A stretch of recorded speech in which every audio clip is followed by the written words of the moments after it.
आरोपीला अपहरण, हत्या, अत्याचार आणि पॉक्सो या आरोपांतर्गत शिक्षा सुनावली जाणार आहे। चिमुकलीचे आईवडील देखील उपस्थित आहेत। आरोपीला कोर्टरूममध्ये आणण्यात आलेलं आहे आणि आता काहीच वेळात आरोपी भीमराव कांबळेला शिक्षा सुनावली जाणार आहे। ही रेअर केस असा उल्लेख वारंवार वकील करतात। त्यामुळे या प्रकरणामध्ये नसरापूर अत्याचार प्रकरणात आरोपी भीमराव कांबळेला काय शिक्षा होते हे पाहणं महत्त्वाचं आहे। मात्र समाजातून अशीच मागणी होते की त्याला मृत्यूदंडाची शिक्षा व्हावी। अपहरण, अत्याचार, हत्या, पोक्सो हे सगळे आरोप त्याच्यावरती सिद्ध झालेले आहेत। तो दोषी म्हणून सिद्ध झालाय म्हणून भीमराव कांबळेला आता काय शिक्षा दिली जाते, मृत्यूदंड की जन्मठेप, याकडेच आपले लक्ष आहे। पुण्यातल्या शिवाजीनगर कोर्टामध्ये थोड्याच वेळात आरोपी भीमराव कांबळेला शिक्षा सुनावली जाईल। मात्र समाजाच्या सर्व स्तरातून मागणी होतीये की या आरोपीला फाशीची शिक्षा द्यावी। त्यामुळे मृत्यूदंड की जन्मठेप याचा फैसला आता थोड्याच वेळात होणार आहे। युक्तिवाद पूर्ण झालेला आहे, त्यामुळे आज कोणताही युक्तिवाद नसणार असं सरकारी वकील अजय मिसर यांनी सांगितलं। त्यामुळे आता आज फक्त आणि फक्त निकाल, न्यायालयाकडून निकाल सुनावला जाणार आहे। आरोपी भीमराव कांबळे संदर्भात नसरापूर अत्याचार प्रकरणात आरोपीला जन्मठेप होते की मृत्यूदंड। मात्र त्याच्यावरचे जे गुन्हे सिद्ध झालेले आहेत त्यामध्ये अपहरण आहे, हत्या आहे। तर दोन्ही बाजूचा युक्तिवाद ऐकून निकालापर्यंत पोहोचत आहोत। न्यायाधीशांनी घटनांचा दाखला दिला। कोर्टरूममध्ये सध्या काय चाललंय हे आपण बघतोय। आरोपीला अपहरण, अत्याचार, हत्या, पोक्सो अंतर्गत शिक्षा होणार आहे। आरोपीला कोर्टरूममध्ये आणण्यात आलंय। दोन्ही बाजूचा युक्तिवाद ऐकून निकालापर्यंत पोहोचत आहोत असं न्यायाधीशांनी म्हटलं। न्यायाधीशांनी या सगळ्या घटनांचा दाखला दिला। काही राज्यात घडलेल्या केसेसच्या निकालाचा देखील दाखला दिला जातोय। दोन्ही बाजूचा युक्तिवाद ऐकून आता निर्णयापर्यंत आलेलो आहोत।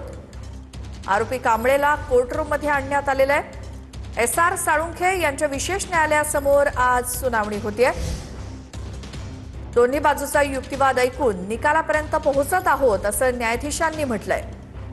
अधिक माहितीसाठी जाऊयात आमचे प्रतिनिधी योगेश बोरसे यांच्याकडे। योगेश, आता काहीच क्षणात याचा निकाल येणार आहे, काय अपडेट कोर्टातले?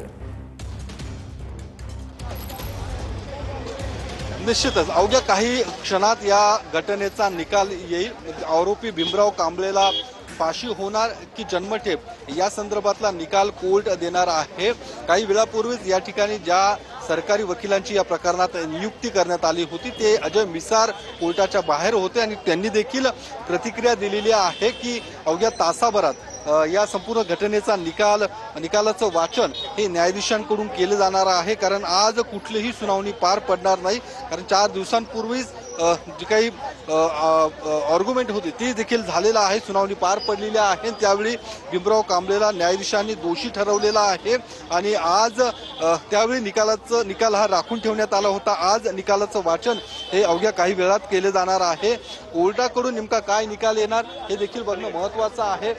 सरकारी वकिलांची जी मागणी आहे अर्थात मृत्यूदंडाची ती ग्राह्य धरली जाणार का हे देखील बघणं महत्त्वाचं आहे। एकूण आरोपीच्या वकिलांकडून किंवा आरोपीच्या कुटुंबियांकडून जी काही मागणी पुढे आली होती की आरोपीचं वय पाहता त्याला फाशीची शिक्षा देऊ नये अशी देखील मागणी कुटुंबियांकडून करण्यात आली होती। मात्र तो मुद्दा त्यावेळी अर्थात 4 दिवसांपूर्वी कोर्टाने फेटाळून लावला होता आणि त्यामुळे आता त्याला मृत्यूदंड होईल अशा पद्धतीचा एकूण अंदाज हा वर्तवला जात आहे। आणि आपण पाहू शकतो आता या कोर्ट परिसरामध्ये मोठा पोलीस बंदोबस्त हा तैनात करण्यात आलेला आहे।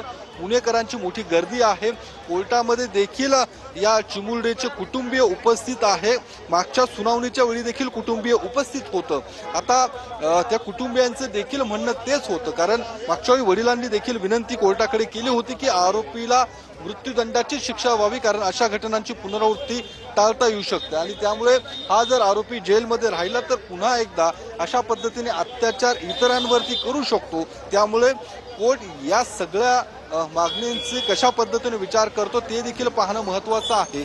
या सगळ्या प्रकरणामध्ये पुणे पोलिसांकडून देखील गंभीर अशी कलमं ही लावण्यात आलेली आहे।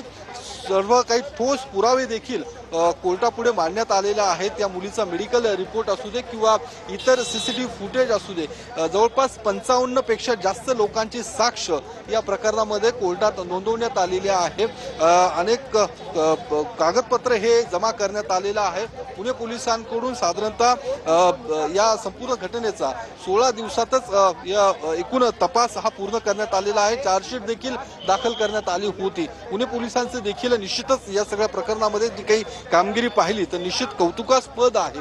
त्यांनी देखील अगदी वेळेत हा संपूर्ण तपास पूर्ण केलेला आहे आणि आता संपूर्ण जे लक्ष आहे ते अर्थात कोर्टाच्या निकालाकडे आहे। कोर्ट नेमकं काय निकाल देणार हे निश्चित बघणं महत्त्वाचं आहे। मात्र जो काही घटनाक्रम घडलेला आहे, अर्थात 1 मे रोजी ही घटना घडली होती आणि या 1 मे रोजीच या आरोपी नराधम भीमराव कांबळेने या 3.5 वर्षाच्या चिमुरडीवरती अतिशय लैंगिक धक्कादायक अतिशय क्रूरपणे तिच्यावरती अत्याचार केलेला आहेत आणि तिचा जीव देखील या भीमराव कांबळेने घेतलेला आहे। तिचा जीव गेल्यानंतर देखील तिच्यावरती अत्याचार केल्याचं अतिशय धक्कादायकपणे ही माहिती समोर आलेली आहे आणि त्यामुळे या सगळ्या प्रकरणाचा काय नेमकं कशा पद्धतीने या सगळ्या प्रकरणाचा परिणाम या सगळ्या कोर्टावर होईल, आपण काही नागरिक आहेत त्यांच्याशी बोलण्याचा प्रयत्न करूया। तुम्ही देखील या कुटुंबियांच्या सोबत आहात, ज्या 3.5 वर्षाच्या चिमुरडीवरती अत्याचार झाले त्या कुटुंबियांच्या सोबत आहात।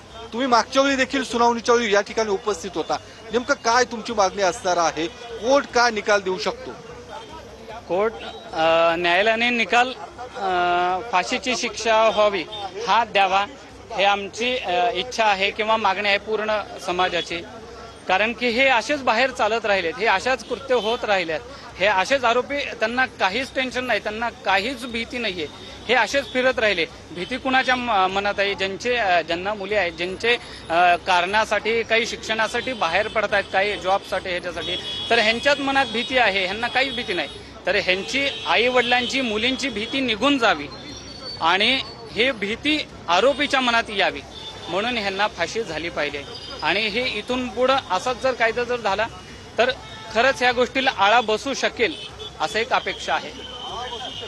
पण ज्या पद्धतीने या सगळ्या घटनेच्या संदर्भात एकूण आक्रोश पाहायला मिळाला होता, राज्यभरात आक्रोश पाहायला मिळाला होता, रास्ता रोको झाला होता, एकूण संताप पाहायला मिळाला होता। आता काय वाटतं की या आरोपीला काय नेमकी शिक्षा व्हायला हवी? मृत्यूदंड की जन्म? अशी शिक्षाच व्हायला हवी आहे आरोपीला आणि ती लवकरात लवकर व्हावी। 1-2 वर्ष तुरुंगात पडून काही उपयोग नाही। लवकरात लवकर जेवढं 2 महिन्यात केसचा निकाल लागतोय तेवढं फास्ट त्याला शिक्षा झाली म्हणजे सगळ्या समाजाला एक चांगला संदेश जाईल सरकारकडून सुद्धा की गुन्हेगारी कृत्य करणाऱ्यांना कडक शिक्षा मिळते असा संदेश जाईल। बस या सगळ्या घटना अतिशय क्रूरपणे ही घटना घडली होती, होत आहेत, आजही झालेली आहे। आज पेपरमध्ये सकाळी बातमी वाचली, आज सुद्धा एक बातमी अशी आलेली आहे, महाराष्ट्रातच झालेली आहे दुर्दैवाने। म्हणजे अजूनही लोकांना त्याचं वचक नाही, कायद्याचं वचक नाही, भीती नाही। अजूनही आज 10 का 11 वर्षाच्या मुलीला असाच हा प्रसंग झालेला आहे। आजची बातमी आज वाचली सकाळी। म्हणजे सतत हे चालू आहे महाराष्ट्रात, रोज काही ना काही होतच आहे। आपण पाहतो की हे सर्वसामान्य नागरिक या ठिकाणी उपस्थित आहेत आणि त्यांचं देखील म्हणणं आहे की या घटना कुठेही थांबताना दिसत नाही आणि जर